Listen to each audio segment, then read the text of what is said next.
Hoy Stoic Warriors! Welcome muli sa aking channel. Naranasan mo na bang tumingin sa salamin at maramdaman na parang may estranghero na nakatingin pabalik? Isang tao na hindi mo nakikilala? Parang naglalakbay ka sa buhay na walang pakiramdam, na parang wala kang koneksyon, nakatali sa paulit-ulit na walang patutunguhang mga siklo. Pinapanood ang sarili mong potensyal na nabubulok habang ang oras ay dumadaan sa mga daliri mo na parang umaagos na ilog. Baka pinabayaan mo na ang sarili mo. Baka binangga ka ng buhay, ng brutal, ng walang awa, kaya huminto ka na sa paglaban, nasanay ka na sa bigat, nasanay ka na sa pakiramdam ng pagiging stuck, nasanay ka na sa pagiging kulang sa kung anong alam mong kaya mong maging. At ngayon, ang apoy sa loob mo ay parang mga naglalagablab na uling na lang. Pero hayaan mong sabihin ko sa'yo, ang apoy ay hindi talaga namamatay. Naghihintay ito. Naghihintay ito ng hangin. Naghihintay ito ng isang spark. At ngayon, may pagpipilian ka. Pakainin ito o hayaang mamatay magpakailanman. Ang isang lalaki na yumuyuko sa komportabling buhay ay isang lalaking nakakadena sa kahinaan. Ang isang lalaki na natatakot sa hirap ay isang lalaking talo na. At ang isang lalaki na tumatangging magbago ay parang naguhukay ng sariling libingan sa bawat saglit na nasasayang. Ang isang stoic ay hindi namimili ng madaling daan. Hindi siya humihiling na magbago ang mga bagay. Tinatanggap niya ang ibinibigay sa kanya at pinapaangkop ito sa kanyang kalooban. Sakit? Ginagawa niyang lakas pag-reject, ginagawa niyang tibay pagkatalo, ginagawa niyang karunungan. Hindi siya lumuluhod sa harap ng pagdurusa. Pinapaluhod niya ang pagdurusa sa harap niya. Bawat lalaki ay dumaan sa isang sandali kung saan kailangan niyang sunugin ang lumang bersyon ng sarili niya. Hindi balang araw, hindi mamaya, ngayon na. Wala nang paghihintay, wala nang pangarap lang, wala nang paghila ng patay na bigat. Patayin ang kahinaan. Ilibing ang mga palusot. Hilahin ang sarili mo mula sa libingan na kinapapalooban mo at muling itayo ang sarili mo na may apoy sa dibdib at bakal sa gulugod. Dito magbabago ang lahat. Pero wala itong kahulugan kung mananatili ka lang diyan, kumilos, gawin. Huwag hayaang mamatay ang apoy sa loob mo. At habang andyan ka na rin, pindutin mo na ang like button, mag-subscribe at mag-lock in. Dahil hindi lang ito basta video. Ito ang sandali na pipiliin mong magising o dahan-dahang maglaho. Ngayon, magsimula na tayo sa trabaho. Number 1, reset. Sunugin ang nakaraan at alisin ang bigat. Hindi ka makakausad kung patuloy kang nakakadena sa mga multo ng kahapon. Ang bigat ng mga pagkakamali, mapait na pagsisisi at mga luma mong bersyon na hindi na tumutulong sa'yo. Putulin mo na sila. Wasakin mo sila. Sunugin mo sila.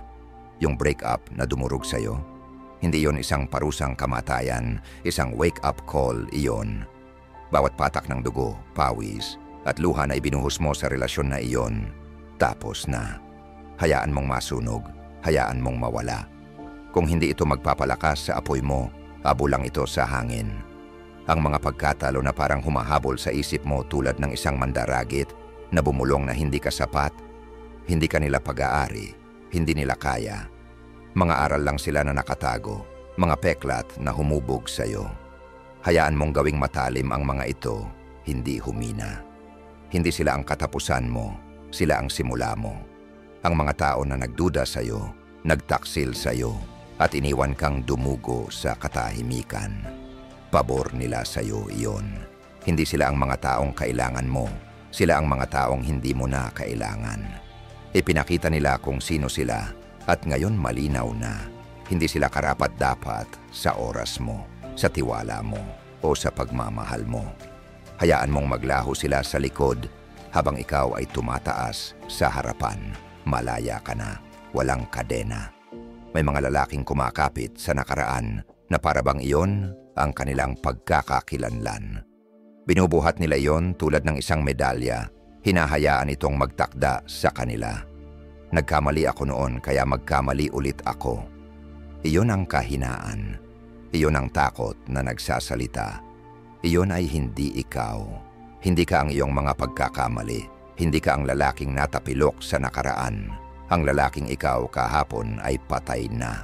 Ang lalaking nakatayo sa harap mo ngayon ay ipinanganak muli, pinanday ng apoy ng pagsubok. At ang lalaking magiging ikaw ay isang bagay na hindi pa nakita ng mundo. Tulad ng sinabi ni Marcus Aurelius, ang nakaraan ay isang bagay na lampas sa atin. Tapos na iyon. Wala nang natira kundi ang susunod mong gagawin. Ang nakaraan mo ay isang anino, isang multo na maaari mong durugin sa isang simpleng desisyon. Ang bitawan ito. Wala kang utang na loob sa iyong lumang sarili. Ang lalaking iyon na nabigo, na nadapa, na nagdusa. Wala na siyang hawak sa iyo. Reset. Linisin ang slate. Punitin ang mga kontratang pinirmahan mo sa iyong lumang sarili at sunugin ang mga papel. Wala kang utang na kahit ano sa lalaking iyon. Tulad ng pinaniniwalaan ng mga Stoic, ang lahat, even ang sakit, ang mga sugat, ang pagkatalo, ay isang regalo. Walang sandali ng pagdurusa ang nasayang. Bawat peklat na nakaukit sa iyong balat ay isang aral. Pero ngayon ang oras para bitawan ang bigat, para pakawalan ang mga bagay na hindi na tumutulong sa iyo. Ang nakaraan ay hindi na ang iyong pasanin. Nararamdaman mo ba ito? Ang apoy na naglalagablab sa loob mo kapag pinutol mo ang mga hindi nakikitang kadena. Ang daloy ng lakas habang tinatanggal mo ang mga ugnayan sa lahat ng bagay na nagpapabigat sa iyo. Lahat ng nagsabi sa iyo, hindi mo kaya. Iyan ang kalayaan. Iyan ang lasa ng buhay na matagal mong tinatago mula sa mundo. Hindi na ikaw ang pag-aari ng mundo. Hindi ka na ang lalaking ikaw kahapon at hindi ka na rin ang lalaking maaaring naging ikaw. Ikaw na ang lalaking muling bubangon mula sa mga abo. Ang kapangyarihan ng iyong hinaharap ay nasa iyong mga kamay, hindi sa iyong nakaraan. Hayaan mong masunog. Hayaan mong magbigay ito ng lakas sa iyo. Hayaan mong magpalaya sa iyo. Ang nakaraan ay wala kundi gasolina para sa apoy. Sunugin ito. Bumangon mula sa mga abo. Ang iyong hinaharap ay naghihintay na sa iyo. Number 2. Restart. Magtayo ng bagong pundasyon. Karamihan sa mga tao ay nananatiling stuck dahil natatakot silang magsimula muli. Natatakot sila sa pawis, sa hirap, at sa kahihiyan ng pagiging baguhan. Natatakot sila sa discomfort na kaakibat ng muling pagbuo. Pero pakinggan mong mabuti, ang magsimula muli ay hindi kahinaan. Isa itong hilaw, malupit na kapangyarihan. Ito ang spark na nagiging sanhi ng pagbabago mula sa mga guho patungo sa isang revolusyon. Gusto mo bang malaman kung ano ang pinagkaiba ng mga hindi matitinag sa mga karaniwan? Hindi ito dahil hindi sila nahulog. Hindi ito dahil hindi nila naranasan ang pagkawasak. Hindi. Ito ay dahil tinanggap nila ito. Nang ang kanilang landas ay masira, nang ang luma nilang daan ay magka-crumble sa ilalim ng kanilang mga paa, hindi sila naupo sa alikabok at umiyak. Bumangon sila. Binuo nila ulit. Muling ipinanganak nila ang kanilang buhay mula sa mga guho. Dito hinuhubog ang kapangyarihan. Kapag ang lahat ng iyong alam ay gumuho, may dalawang pagpipilian ka. Manatiling nakadapa o bumangon at magtayo ng mas matibay na bagay. Walang awa ang mundo. Durugin ka nito. Pero kung paano ka tumugon, iyan ang magtatakda sa iyo. Si Seneca, ang Stoic na higante, ay nagsabi, ang mga pagsubok ay nagpapalakas sa isipan tulad ng pagpapalakas ng katawan sa paggawa. Bawat setback, bawat pagkatalo, bawat sandali na nais mong sumuko, iyan ang iyong pandayan, ang sakit, ang paghihirap, ang pagbagsak. Hindi ito ang katapusan, ito ang iyong simula. Patay na ang luma mong landas, iyon ang punto. Hindi ka lang basta nagsusurvive. Muling binubuo mo ang iyong buhay, mas malakas at mas matindi kaysa kailanman. Hindi lang nag-survive ang mga stoic sa buhay, tinalo nila ito. Nauunawaan nila na kapag lahat ay tinanggal na, ang natitira ay ikaw. At doon, nakatago ang kapangyarihan. Hindi sa kung ano ang nawala, kundi sa kung ano ang kaya mong buuin mula sa mga abo. Isipin mo, bawat alamat, bawat hindi matitinag na puwersa na tinandaan ng kasaysayan, nakaranas sila ng pinakamataas na pagsubok, ang breaking point. Pero hindi sila bumagsak, hindi sila nag-crumble, muling nag-umpisa sila. Naglakad sila sa impyerno at bumangon mula sa mga apoy na may kapangyarihan na kayang magpakilos ng bundok. Ginawa nilang sandali ng pagkawasak ang kanilang pinakamahalagang tagumpay. Ngayon ikaw na. Ang bawat restart ay isang laban, isang pagkakataon upang hubugin ang iyong hinaharap gamit ang iyong sariling mga kamay. At susubukin ka. Mararamdaman mo ang sakit, ang pagdududa, ang pagnanais na sumuko. Pero huwag kang mag-atubiling umatras. Ito na ang iyong sandali. Dito magsisimula ang tunay mong ikaw, muling ipinanganak, walang tigil at hindi matitinag. Ang mga salita ni Seneca ay mas malakas pa ngayon. Mas madalas tayong magdusa sa ating imahinasyon kaysa sa realidad. Huwag mong hayaan na ang pagkatalo ay maging bahagi ng iyong imahinasyon. Huwag matakot dito. Lakbayin mo ito. Yakapin mo ito. At bumangon ka tulad ng isang bagyo. Ganito mo kukunin ang kontrol sa iyong buhay. Ganito mo isusulat muli ang iyong kwento. Kalimutan mo na kung sino ka dati. Ikaw ang arkitekto ng iyong sariling kapalaran. At ang itatayo mo, ito ay magiging isang alamat. Number 3, refocus. Ilak ang iyong misyon. Tumingin ka sa paligid, maglaan ng matagal at masusing tingin sa mundong kinabubuhay mo. Ano ang nakikita mo? Mga taong umiikot sa kanilang mga buhay, isipan na naliligaw sa ingay, walang humpay na nag-scroll, tumatalon mula sa isang walang saysay na distraction patungo sa isa pa. Bawat click ay kumakain ng kanilang oras, ng kanilang buhay, ng kanilang kaluluwa. At ano ang mayroon sila bilang kapalit? Wala. Ang oras ay kaaway nila, pero hindi nila ito nakikita. Sinasayang nila ang kanilang mga araw na para bang may walang katapusang araw pa sa hinaharap. Ang mga linggo ay dumadaan na parang hindi nila napapansin. Yung mga buwan ay nawawala sa hangin, tulad ng usok na kumukupas sa gabi. Ang mga taon ay lumipas na at hindi pa nila na-realize. Inubos nila ang bawat mahalagang sandali sa mga walang kabuluhan, mga bagay na walang halaga, mga bagay na hindi mahalaga. At sa huli, kapag nagising na sila, huli na. Ito ang buhay ng karamihan. Nagidream sila ng kadakilaan, ng tagumpay, ng pamumuhay ng isang hindi pangkaraniwang buhay, pero hindi man lang nila sinubukan. Bakit? Kasi sila'y nagkakalat, sila'y nadidistract, wala silang focus. Makinig ka, ang tagumpay, ang tunay na tagumpay, ay nangangailangan ng higit pa sa sipag. Kailangan nito ng obsession, isang laser-sharp na focus na walang makakapagpabago, walang makakapagpatigil. Kailangan nito ng lubos na dedikasyon, isang hindi matitinag na commitment na mas malakas pa kaysa sa anumang dahilan, anumang distraction, anumang tukso. Isang digmaan laban sa lahat ng bagay na hindi nagsisilbi sa iyong misyon. At karamihan ay hindi handang makipaglaban. Pero kung handa kang makipagdigma sa mundo, isakripisyo ang lahat ng hindi mahalaga at walang humpay na habulin ang iyong layunin, dapat kang mag-focus.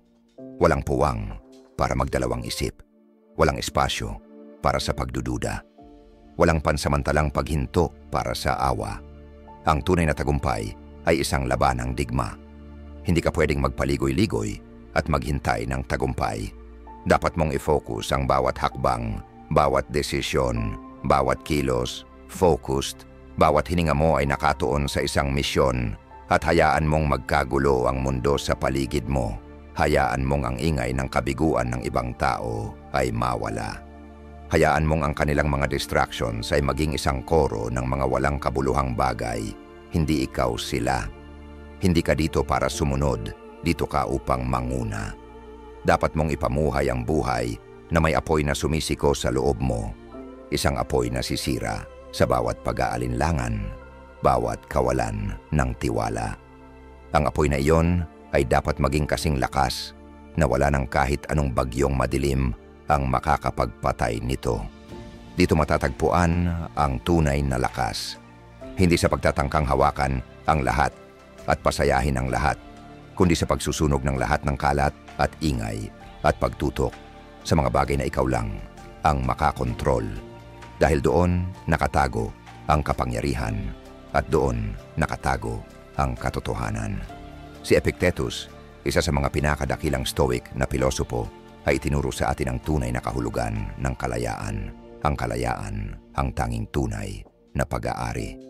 Ito ang kalayaan na pumili ng iyong mga aksyon, pumili ng iyong mga isipin, at pumili ng iyong focus. Ang mga distractions ng mundo. Hindi mo pag-aari ang mga iyon, ang ingay. Hindi mo yon kailangang pakinggan. Isa lang ang kontrolado mong bagay, ang landas na tatahakin mo. Ang iba pa, wala na sa iyong mga kamay. Hindi mo kayang magsayang ng enerhiya sa anumang bagay na hindi nagsisilbi sa iyong misyon. Kung hindi ito magdadala sa iyo sa iyong layunin, ito ay isang hadlang, isang pader, isang kadena na humihila pababa sa iyo. Kaya tanungin mo ang sarili mo, ano ba talaga ang ipinaglalaban mo? Ano ang karapat-dapat sa iyong oras, iyong lakas, iyong kaluluwa? Diyan mo dapat ituon ang iyong focus. Walang kompromiso, walang kahinaan, walang pag-urong. Ang oras para kumilos ay ngayon. Ang iyong sandali ay narito. Gusto mo bang maging hindi matitinag? Gusto mong mabuhay ng isang buhay na yayanig sa mundo? Kung ganoon, ipamuhay mo ito. Ibigay mo ang bawat hibla ng iyong pagkatao. Tumayo ka. Tumanggi na maging ordinaryo. Tumanggi na magpadaig sa distractions. Tumanggi na maging isa sa mga masa na magigising isang araw at ma-realize na ang kanilang pinakamagandang taon ay nasa likod na nila. Mag-focus ka na parang nakasalalay ang buhay mo dito dahil nakasalalay nga ito. Sinabi din ni Epictetus, ang kayamanan ay hindi nakasalalay sa pagkakaroon ng maraming ari-arian, kundi sa pagkakaroon ng kaunting pangangailangan. Isipin mo kung anong hitsura ng buhay mo kung mag-focus ka lang sa isang bagay, ang iyong misyon. Paano kung tigilan mong habulin ang lahat ng walang halaga at ilagay lahat ng iyong enerhiya sa isang bagay na kayang magbago ng lahat? Iyan ang Stoic na paraan. Iyan ang paraan ng isang mandirigma. At ganito ka mananalo. Isa lang ang pagkakataon mo dito. Huwag mo itong sayangin sa distractions. Sunugin ang ingay, tunnel vision, mag-obsess. Dahil sa huli, kapag tapos na ang lahat ng pagod, kapag ibinigay mo ang lahat, kapag nakafocus ka sa sipag at sakripisyo, hindi na lang ito tungkol sa tagumpay. Ito na ang magiging pamana. At ang bagay na iyan, wala nang sino man ang makakakuha mula sa iyo. I-lock in, mag-refocus, ang mundo ay babaluktot sa iyong kalooban. Number 4, protektahan ang iyong enerhiya. Hindi lahat ng tao ay karapat-dapat na magkaroon ng access sa iyo. Hindi lahat ng tao ay karapat-dapat ng kahit isang segundo ng iyong oras. Hindi lahat ng tao ay karapat-dapat ng puwang sa iyong buhay, sa iyong isipan, sa iyong mundo. Ang iyong enerhiya, ang iyong mismong esensya ay sagrado. At may mga tao diyan na walang kapag-uran para nakawin ito mula sa iyo. Gutumin ka, wasakin ka hanggang sa wala nang matira kundi isang walang laman na shell. Ang iba, hindi lang sila distractions, sila ang mga tagapagwasak. Sila ang mga parasitiko, mga linta na kumakapit at inuubos ang iyong espiritu, ang iyong passion, ang iyong drive, na nag-iiwan sa iyo ng kahinaan sa bawat interaksyon. Bawat sandali na pinapalakas mo sila ay isang sandali na kinukuha mula sa iyong hinaharap. Bawat salitang sinasayang mo sa kanila ay isang piraso ng iyong lakas na nawawala magpakailanman. Ibinibigay mo sa kanila ang iyong oras at kinukuha nila ang mga piraso ng iyong sarili na hindi mo na maibabalik. Hindi mo na kayang magpatuloy sa ganitong paraan. Hindi mo kayang ipamahagi ang iyong enerhiya na parang ito'y isang bagay na disposable, na parang ito'y isang bagay na pwede lang kunin ng kahit sino. Ang iyong enerhiya ay ang puso ng iyong pagkatao. At kung papayagan mong may ibang tao, kahit sino, na pumasok sa iyong buhay at nakawin ito, hindi lang ang oras mo ang nawawala. Ang nawawala ay ang iyong esensya, ang iyong drive, ang iyong hinaharap. Panahon na para magising ka, panahon na para tratuhin ang iyong enerhiya bilang pinakamahalagang yaman na mayroon ka. Dahil ito nga, protektahan ito. Ipaglaban ito tulad ng isang leon na nag-iingat ng kanyang pride. Itigil mo na ang pagpapagamit sa iyo, ang pagpapagod sa iyo, ang pagmamanipula sa iyo. Putulin mo sila malamig, walang pag-aalinlangan, walang mga palusot, walang paghingi ng paumanhin. Tahimik lang dahil yun ang nararapat sa kanila, wala. At huwag nang lumingon pa, walang mga paliwanag, walang mga justification, wala kang utang na paliwanag sa sinuman para protektahan ang iyong sarili. Wala kang utang na kahit anong bagay para pangalagaan ang iyong kapayapaan, ang iyong lakas, ang iyong layunin. Kung hindi nila kayang igalang iyan, hindi sila karapat-dapat sa iyong buhay. Lumakad ka palayo. Hindi mahalaga kung gaano nakatagal mo silang kilala, kung gaano sila kalapit sa iyo, o kung gaano kahalaga sila sa iyo noon. Kung hindi sila nagdadagdag ng halaga sa iyong buhay, kinukuha nila ito. At kung kinukuha nila, kailangan mong putulin ang ugnayan, mabilis, malinis, at walang pagsisisi. Ang sandali na magsisimula kang protektahan ng iyong enerhiya ay ang sandali na papasok ka sa isang lakas na hindi mo pa kayang imaginein. Mararamdaman mo itong dumadaloy sa iyo. Matatag, hindi matitinag, hindi mapipigilan. Isang lakas na walang makakapag-abot, walang makakapagwasak, walang makakapagkontrol. Maging isa kang puwersang dapat igalang. Mararamdaman ito ng mga tao kung aminin man nila o hindi. At ang mga hindi igagalang ito, may iwan sila sa alikabok mo. Hindi ka nandito para maging emotional punching bag ng ibang tao. Hindi ka nandito para maging isa sa mga nauubos habang ang iba ay kumukuha. Ang mga taong karapat-dapat na nasa buhay mo, ang mga tunay na nagpapahalaga sa iyo, ay magtataas upang makasabay sa iyong enerhiya. Malalaman nilang ikaw ay isang puwersa at igagalang nila iyon. Hindi ka nila ipagkakait dahil nauunawaan nila ang lakas na kailangan upang protektahan ang iyong enerhiya. Pero para sa iba, putulin mo sila. Hayaan mong sila'y umalis. Hindi mo sila kailangan. Hindi mo kailangan ng sinuman na hindi kayang tumayo sa tabi mo sa iyong lakas, na hindi kayang makipagsabay sa iyong enerhiya. Ang sandali na bitawan mo ang mga angkla na nagpapabibigat sa iyo ay ang sandali na lilipad ka. Magiging isang bagay ka na hindi mo akalaing mangyayari, mas malakas, mas matalim, mas nakatutok kaysa sa iyong iniisip. Hindi matitinag, hindi mapipigilan. Alam ito ng mga Stoic. Nauunawaan nila na ang iyong lakas ay nasa mga bagay na kontrolado mo. Kontrolado mo ang iyong enerhiya. Kontrolado mo kung sino ang may access dito. At kapag ibinalik mo ang kapangyarihang iyon, kapag itinigil mong ipamahagi ito sa mga taong hindi karapat-dapat, mararamdaman mong kung gaano kalaki ang iyong natagong lakas. Ang buhay na pinaghihintay mo, ang kadakilaan na itinakda para sa iyo, ay nakatago sa kapangyarihang iyon. Kaya't itigil mo na ang pagsasayang ng enerhiya. Itigil mo na ang pagpapahintulot sa mga tao na nakawin ito mula sa iyo. Pangalagaan ito tulad ng isang yaman. Ang sandali na gawin mo iyon, bubuksan mo ang isang puwersa sa iyong sarili na higit pa sa hindi mapipigilan. Ito'y magiging hindi matitinag. At kapag napagtanto mo iyon, kapag nagsimula kang mamuhay ayon dito, wala nang kahit anong bagay ang makakapalit sa iyong daraanan. Number 5, disiplina higit sa pakiramdam. Magbuo ng hindi matitinag na mga gawi. Ang motibasyon ay walang higit kundi isang sigla, mahina, pabago-bago at mabilis mawalan ng saysay. Tumataas ito sandali, maliwanag at puno ng pag-asa, ngunit nawawala rin kapag dumating ang unang pagsubok.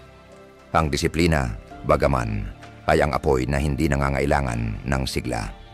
Nilulunod nito ang lahat sa kanyang daraanan, patuloy na umaapoy, hindi apektado ng mga balakid, bagyo o mga sandali ng pagdududa.